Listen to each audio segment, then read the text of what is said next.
Welcome viewer, I am Murugan S. This video tutorial describes how to add programs to Windows 10 Startup. Right-click Start button, click Run.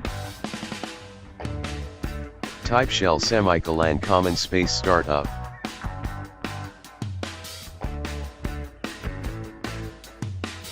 Click OK.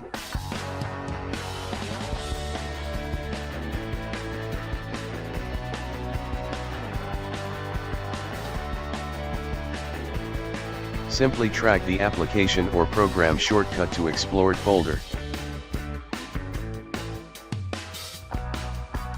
Click Continue.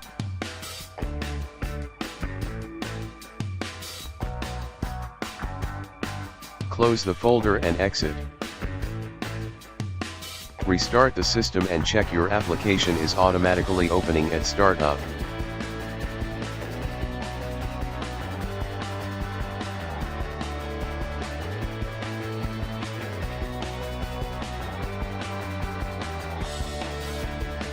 Thanks for watching.